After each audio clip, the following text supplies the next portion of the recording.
Almost everyone's got Tinder, right? Some people find love, some don't. But Sydney Loofe, she meets something entirely different.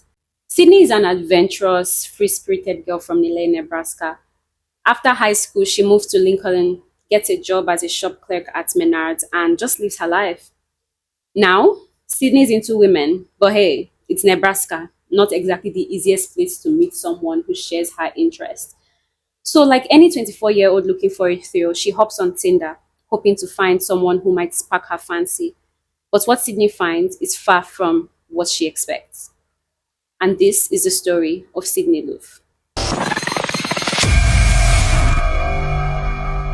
Hi guys, welcome to True Crime Comment Quest, where we delve into the mysteries of true crime cases that you've requested, not just on my channel, but other true crime YouTubers as well. Today's case is gotten from Savannah Birema's comment section. I'm going to put it over here. So yeah, let's dive right in. Sydney Loofe was born on the 21st of August in 1993 in Broken Bow, Nebraska. Around 2000, her family moved to Nellie, where she attended Nellie Oakdale High School. Sydney is pretty athletic. She plays basketball, golf, and even does some pole fishing. But as a teenager, she developed scoliosis, which limits her sports career. Still, she goes pole fishing with her dad every now and then. After graduating high school in 2011, Sydney lands a job as a store clerk at Menards. It's clear she's a bit unsure about her future. While most people are off to college, picking majors, and planning careers, Sydney, she's just working at Menards, not exactly screaming career goals. This, plus numerous life struggles, takes a toll on her mental health, and by November 2017, things have gotten worse. She confides in her family, and they even take her for a doctor's appointment to get antidepressants. But even with that, Sydney feels like something's missing, so she turns to Tinder, looking for a connection. That's when she swipes right on Bailey Boswell, or at least someone she thinks is Audrey. Sydney and Audrey starts chatting on Tinder, sharing hobbies and interests, and they just click. To Sydney, it's like, where have you been all my life? She seems absolutely perfect for her. Like, she could not even believe that someone like her literally existed on the planet. They finally set a date for the long-awaited first date on November 14th, 2017. Sydney agrees to a first date with Audrey. She even asks if it's just going to be two of them, and Audrey assures her, that's the plan. That's the plan. That is the plan. The date, well, it's in a basement that Audrey has rented for 6 months. Because, first dates in a basement, that's totally not weird, right?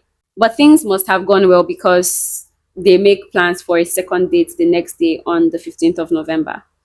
Before heading out, Sydney posts a cute selfie on Snapchat with the caption, "Ready for my date." Later, Audrey comes to pick her up. But then, on Thursday, November 16, 2017, something's off. People in Lincoln are going about their day. But Sydney, she doesn't show up to work. And that's strange because Sydney is never late. Her coworkers call her phone over and over, but it just goes straight to voicemail. Worried, her workplace contacts her parents, but they haven't heard from her either. Not since 7 p.m. the night before. After countless calls and texts go unanswered, Sydney's mom, Susie, reports her missing.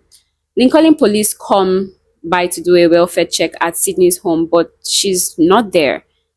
There's no sign of struggle, no break-in, nothing. Her car, glasses, and purse are still at home, and her cat, Mimsy, unfed, which Sydney would never, ever, ever do, even if her life depended on it. Meanwhile, in Wilber, Nebraska, the owner of the duplex where Bailey Boswell and her partner, Aubrey Trail, rent the basement, starts to notice a strong bleach odor coming from there. The smell is so bad that the family is getting sick, throwing up, breaking out in hives, and strangely enough, the air conditioning is running full blast, even though it's in the middle of November. So the owner calls the police to check it out. At this point, authorities know Sydney had a date before she disappeared with someone named Audrey. The problem is no one knows who Audrey is. They are desperate to find her, thinking she might be the last person to see Sydney. But Audrey, she's nowhere to be found. But who is this Aubrey? Turns out Audrey is actually Bailey Boswell. She grew up in Leon, Iowa, and had a pretty rough life when she was just a baby. Her biological father got murdered. In school, she was a star athlete, one of the fastest runners on her relay team, and a top basketball player as well. She even got a scholarship to play college basketball but fell into substance abuse after graduating. Bailey later marries Freddie Pannell and has a daughter. But the relationship is a disaster. Her mom, Priscilla, says it's physically, emotionally, and sexually abusive. At one point, Pannell even bites a pregnant Haley before kicking her in the face. Their daughter is taken away due to Freddie's drug addiction, and Billy moves to Princeton and tries to rebuild her life, but things never really work out. Eventually, she turns to Aubrey Trail, someone she meets on the now defunct sex marketplace called Backpage, looking for a sugar daddy. That's not really the best way to rebuild your life, but Aubrey Trail had a tough life too. At age 2, he's abused by his parents before his grandfather takes him in. But he ends up back with his parents, where he's abused by his stepfather and grows up in poverty. He steadily bounces from foster home to juvenile detention centers, and by his teens, he's in prison for armed robbery. Aubrey Trail is a career criminal. Fraud, theft, trafficking, you name it, he's there. His scams involve writing bad checks and selling stolen antiques from one pawn shop to another. Oh, and here's another thing. Aubrey considers himself the leader of a sex-crazed cult and calls himself the vampire sugar daddy. He recruits women, calls them his witches, and pays them $200 a week, but has a set of rules that they have to follow before he, accepts them as his witches. The rules include contact him every 3 hours, no talking to other men, and call him daddy. These rules are weird, but not exactly harmful. But by 2017, he added a new rule, one that some of his new recruits could not accept. This new rule: to breathe in someone's last breath. Yeah, you heard that right. Basically, to kill someone. Back to the story, anyways. Sydney's friend, Brooklyn, is determined to find out who Audrey really is. So she starts swiping through Tinder profiles one after the other until bingo, she finds Audrey's profile and swipes right. She messages her, and guess what? Audrey actually responds and even gives her phone number. Brooklyn immediately passes this on to the police. Within 2 days, the police tracked Sydney's phone to a duplex in Wilber. This is where Billy Boswell and Aubrey Trail live. The cops do a welfare check at their apartment, but no one answers the door. Using the landlord's key, they open it and are hit with a strong smell of bleach. Not suspicious at all. Not suspicious at all. The next day, armed with a search warrant, they return to the duplex and find the basement looking exactly the same. Pungent bleach smell and all. By this point, Billy and Aubrey have disappeared and are now officially persons of interest. So the police start digging into their movements, especially from November 14, 2017, the day of Sydney's first date. Here is what they find. Surveillance footage shows Aubrey and Bailey on November 14, 2017 at 5:08 p.m. checking into a hotel near Lincoln, not far from where Sydney lives. The very next day at 10:25 a.m., just hours before Sydney's second date, security cameras catch Aubrey and Bailey walking into a Home Depot in Lincoln.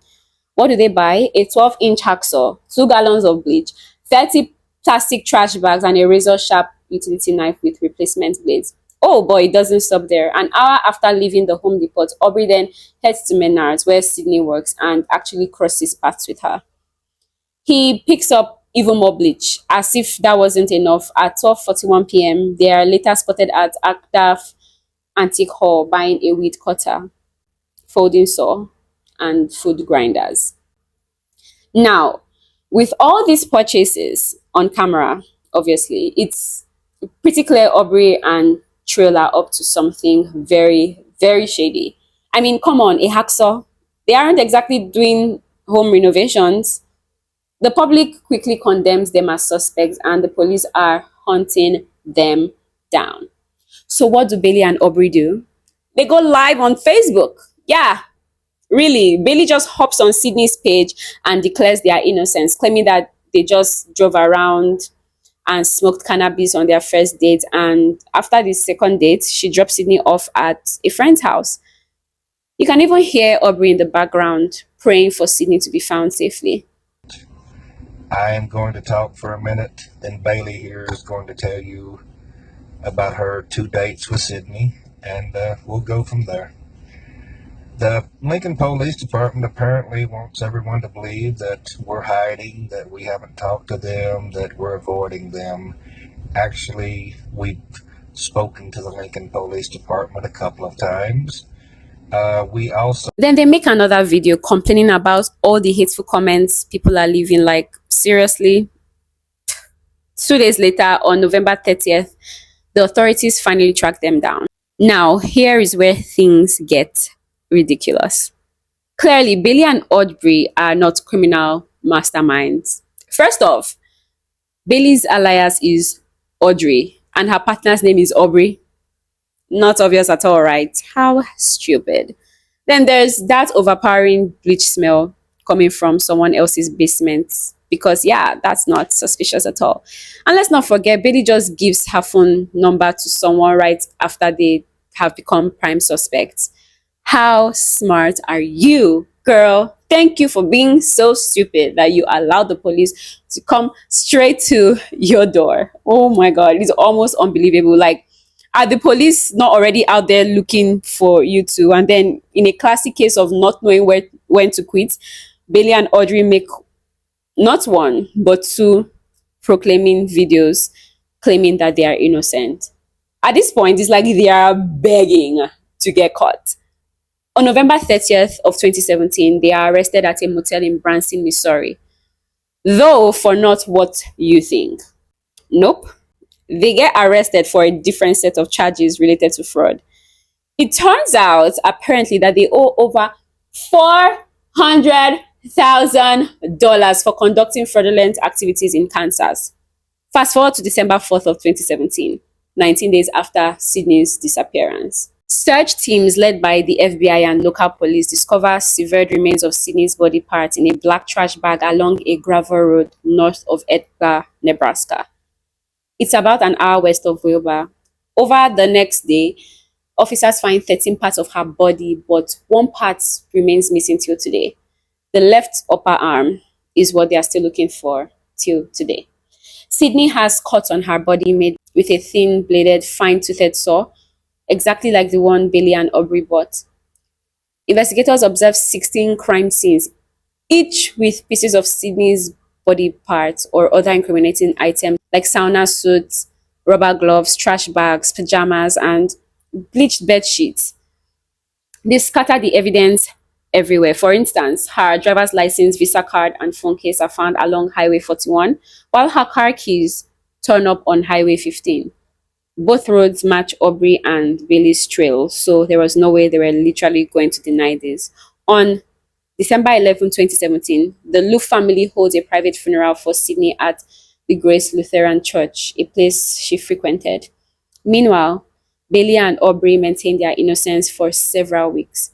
But on January 24th, 2018, Aubrey changed his tune, claiming full accountability for Sydney's death. His stories just kept twisting like a soap opera plot. At first, he insists he's the only one responsible for murdering Sydney. Then, he says she accidentally died during a third date with Bailey. Later, he throws in a bizarre twist. She supposedly dies during a sexual fantasy where he accidentally chokes her during sex. In yet another confession, this is another confession apart from the one I literally just said, Aubrey claims he films movies for a particular kink that he has, and he had paid Sydney to let him choke her for an adult film.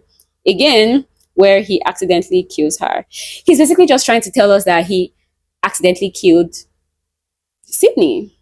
And that's what he's literally trying to sell to the court. On the 11th of June of 2018, both Aubrey and Bailey are charged with first-degree murder. They also face charges for improper disposal of human remains, with the death penalty still legal in Nebraska. Prosecutors confirmed that they plan to seek capital punishment. Despite Aubrey claiming there should be an eye for an eye regarding Sydney's death, he pleads not guilty and insists on telling his side of the story at the trial. Bailey eventually follows suit with the same not guilty plea. As Aubrey's trial kicks off, a plethora of damning evidence comes to light. Handcuffs, ropes, dog collars, and several sexual toys. Electric wires are found near some of Sydney's remains, along with pieces of clothing like the pants, gloves, and Slits bra and shirts that she wore in her last Snapchat image before she was never seen again. Disturbingly, several women from Aubrey's so-called sugar daddy vampire cult testify about their unsettling experiences with him. Ashley Hills, one of Aubrey's ex-girlfriends, reveals that she lived with Bailey and Aubrey for a while. According to her, Aubrey leads a sex cult filled with mentally unstable women, referring to them as his witches, while Bailey is the queen witch, basically his right-hand woman. They often talk about murder, torture, and the occult. Of course, Aubrey vehemently denies this allegation because that would not look good while you're trying to not plead guilty. Just before jury selection, he pleads guilty to the improper disposal of human remains, but continues to plead not guilty to Sydney's murder. What happens next is straight out of a drama series. During the court trial, just as a witness is about to take the stand, Aubrey suddenly shouts, "Bailey is innocent and I curse you all." Then, in a shocking turn of events, he stabs himself in the throat with a sharp object. He is rushed to the hospital, and while he misses part of his trial, he eventually makes a full recovery. I am so happy he didn't die, guys. Like, even if he's going to die, I want him to know that his death is coming. That would have been too easy. Aubrey gets stitched up and returned to custody, but no one knows how he got a sharp object, let alone sharp enough to cut his throat. Many suspect it was a razor. Despite his dramatic plea for attention, the trial continues without him in the courtroom. On July 11, 2019, the jury took less than 3 hours to reach a verdict. Aubrey is found guilty of first-degree murder, conspiracy to commit murder, and improper disposal of human remains. Fast forward to over a little year later, Bailey is also convicted on all 3 counts in her own trial. However, although their convictions are identical, the sentences differ. On November 8th in 2021, Billy Boswell is sentenced to life in prison, while Aubrey receives the death penalty by lethal injection on June 9th of 2021. The 3-judge panel emphasizes that Aubrey's crime was cold, calculated planning. I agree, literally so calculated. It was like you went on a first date with her, you wanted her to trust you so that, when she's coming the second time, she has literally no idea of what you have planned for her. The difference is their sentences is due to the judges deciding Bailey's actions didn't meet the standards of exception depravity necessary for capital punishment.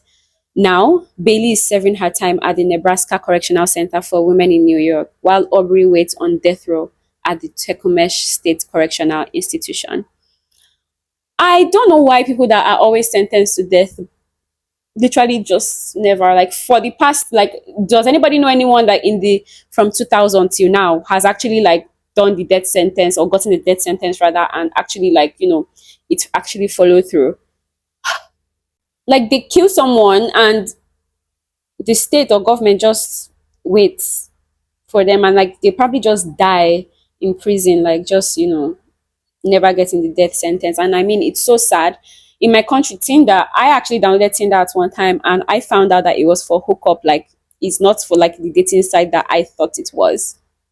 And the people on there, crazy. Never, ever, ever again will I ever do that. I would never. I thought something else. I thought I was going to meet my Prince Charming, because I downloaded TikTok and I saw, people meeting their partners, their forever partners on TikTok, and I just thought something else. But it's actually just a very easy way for people that are desperate for love, especially older women or older men that are desperate for love, to just meet someone that is just there to take advantage of them. Not even just older people, young and stupid people. Forgive me for saying stupid, but, like, most young people, local. So, like, this is so sad, and my heart goes out to Sydney's family, the Loofes, and may she rest in peace, and I will just see you guys in my next video. Bye, guys.